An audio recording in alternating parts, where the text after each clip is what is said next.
It is preview season here on Armchair Analysis, and today it's all about the BYU Cougars. We're talking about Kalai Sitake, we're talking about Jake Retzloff, and what could have been for 2025. We'll cover all the bases here about this BYU program and what to expect in 2025 as we move forward. Welcome into the show. It is July 27th, 2025. We again missed another video, and like I said, I'm sorry, but today we are actually doing a double upload. We're going to get BYU and Illinois out today. This one you're going to see around 1 p.m. Illinois, you're going to see about 8 p.m. Make sure you tune in for both those. Make sure you have those notifications on. Make sure you're subscribed. Look, we're at 146. We are 4 away from hitting 150 before the end of the month. I think we can do it. We got 4 days left. We got 5 videos to come out in the next 4 days. Let's go ahead and hit 150. I think we can get it done. Thank you all so much for the support. It's been awesome. We are actually closing in on 100 subscribers gained since the rebrand, which that's incredible because we just rebranded a couple months ago, and I've never had a channel grow this way. It's really cool, and it's really appreciated, and I just thank you guys so much for tuning in and being a part of this community that we're trying to build here. Quick side note, my glasses are broke again. I had them glued together, and it clearly did not hold. My dog headbutted me, and now they're back to broken again, so forgive me. I should have a new pair in the mail, actually, and I'm going to try to re-glue these here later today, but unfortunately it is what it is in the process of moving, which you guys will see the product of that move on the week of the 16th, I think,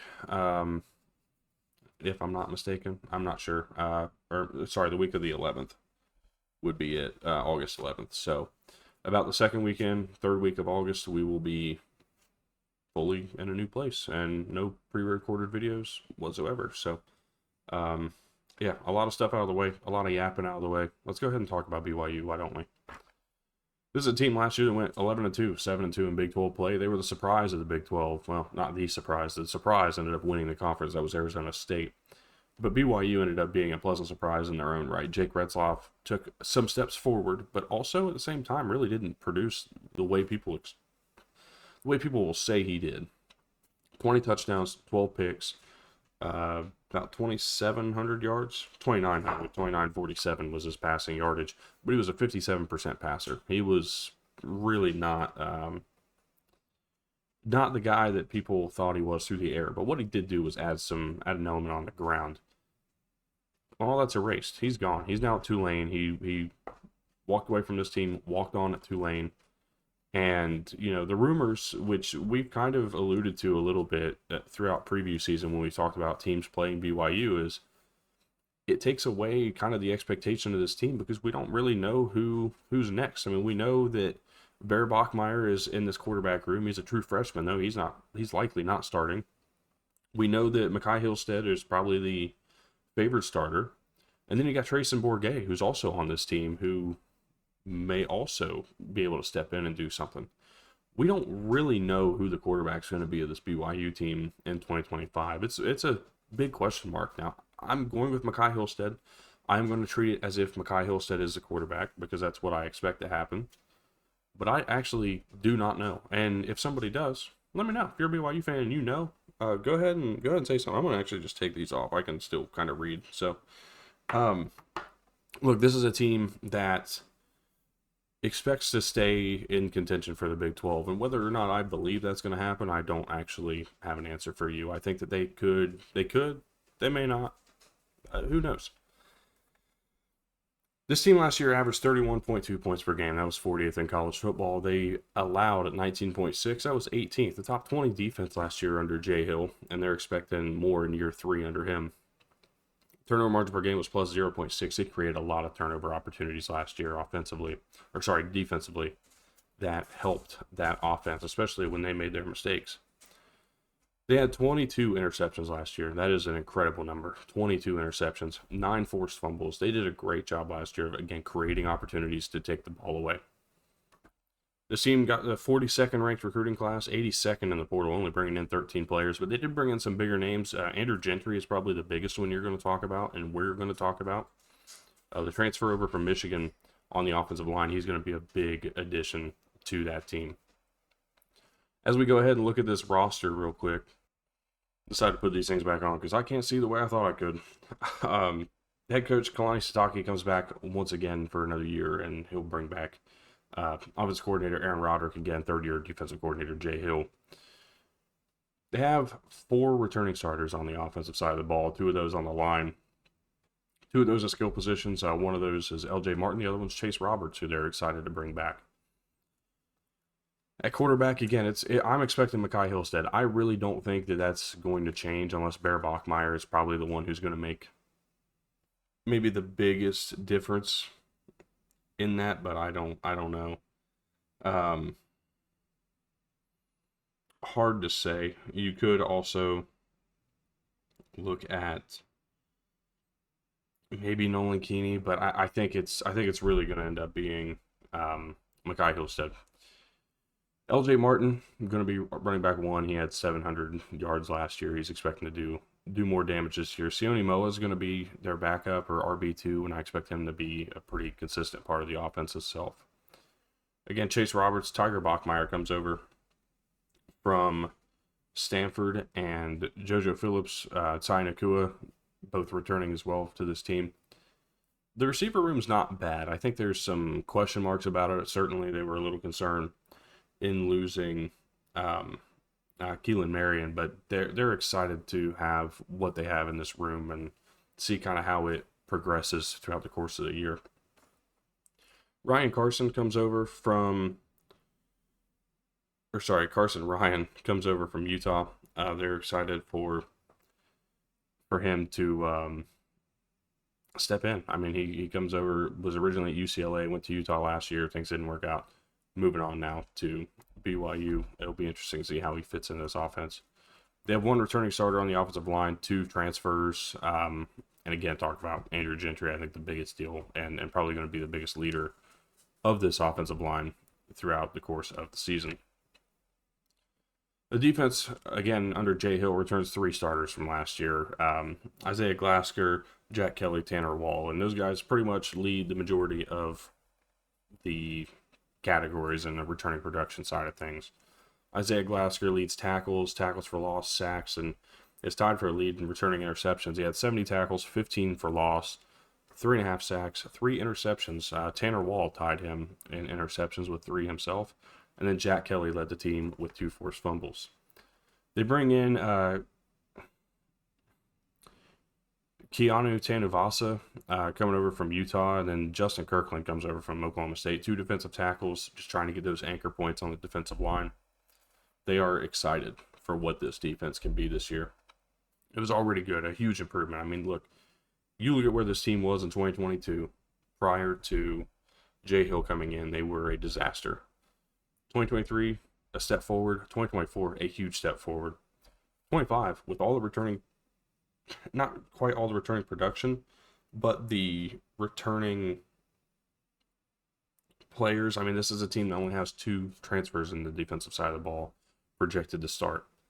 They're excited for the continuity, I should say, of the defense and what it can provide for this team. And they're going to need it because, again, I think that this is going to be a very big question mark on how the offense performs, because I don't know that L.J. Martin can just carry it in the run game. I don't know that Chase Roberts can carry it as the leading receiver. You need a quarterback who can figure things out. And I don't know that they have a quarterback who's going to be able to do that. They're going to win a lot of games because of their defense, and that's going to be a guarantee. I think they're going to continue to be aggressive, continue to create those opportunities for turnovers, and continue to step forward as a contender in the Big 12. They may not contend. They may not even be in the conversation for Dallas this year, but they are certainly in the conversation going forward because really of Kalani Sitake and what he's been able to do with this program for what now, 4 or 5 years? My goodness, 9 years. I can't even believe it's been 9 years. I'm sorry. I really can't. That was bad, but off the top of my head, it really does not feel like it's been that long. But at the top of my head, it also still kind of feels like it's like 2020. So, man, interesting. Anyways, let's take a look at this team's schedule and what they're bringing to the table in 2025. And It's not necessarily the toughest schedule in the world, but they do have some tough games. I mean, a road trip to Arizona, a road trip to Colorado. They also take road trips to Iowa State, Texas Tech, Cincinnati. Let's not sleep on that trip to Greenville, North Carolina in September when they face ECU at Dowdy-Ficklen. That is going to be a crazy environment for a G5, and BYU is about to find out. ECU is not shy to upsetting a Power 4 opponent. They've done it multiple times, and they've certainly done it in that building multiple times, or in that stadium multiple times.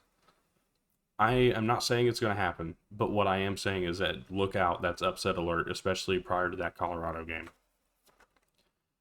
You also get West Virginia, who we really don't know what West Virginia is going to be. We can assume, given what we kind of already know and what we've seen in the past from this coaching staff who is there now. We can also kind of assume how we feel about Utah, TCU, UCF.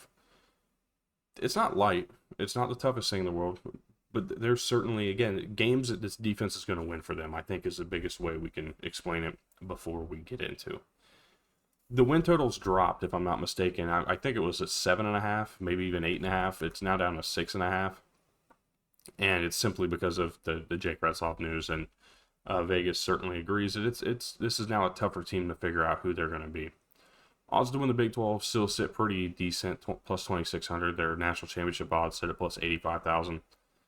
They are not far. They're not far off of being a Big 12 championship contender. If they figure out the quarterback position, if it is Mekhi Hillstead, they're going to be fine. If it's not, or if there is a question mark, or if they are just turning the football over, if it's not as fluent as it was last year, I think then we'll be certainly questioning kind of where they land in the scheme of things. So let's go ahead and predict this thing, and they're going to start with Portland State, and they're going to get a win there. Really, no question, no need to worry about that. They'll get a win against Stanford too. That game being in Provo.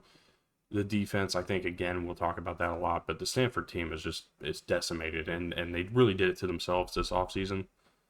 I'm curious to see what their direction is, but this isn't a Stanford preview. BYU is going to get the job done. They'll move forward. At ECU, again, I can't overstate it, and people are going to say, "Oh, that's just stupid." That's one of the dumber predictions. And I'm not saying they're going to upset them, but this is going to be a one-score game late. That I am telling you, it's going to happen. And we'll see how it ends up. BYU will get the win. They'll lose on the road against Colorado. It's just their first test, really, for whoever the quarterback is. And it's not an indictment to fail that test. It's just Colorado's going to have an offense that can move the ball and can be pretty consistent. And BYU might, but they might not. And I'm kind of projecting the might not side of things, because if Jake Retzloff was turnover prone the way he was last year, what does that say about who's behind him? It just really kind of makes me question where this team is. You get West Virginia at home Friday night. You'll win that game. The home crowd gonna boost you to the win. You'll get a win on the road against Arizona to start the season 5-1. I think it's going to be a really good start for BYU.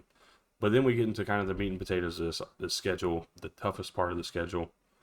Home against Utah, they're going to lose. I just think Utah's too good offensively, or going to be too good offensively. And I think the defense of Utah is going to be able to shut down the BYU offense. This game may not be close. They'll lose on the road in Ames against Iowa State. Similarly, defense good for Iowa State. Offense is going to be good enough. At Texas Tech, that same thing, except the Texas Tech offense is just going to be good. We kind of know that. It'll be interesting. A different looking offense without Zach Kitley, but good nonetheless. TCU, one of my favorite teams in this conference this year. That'll be a big win for TCU.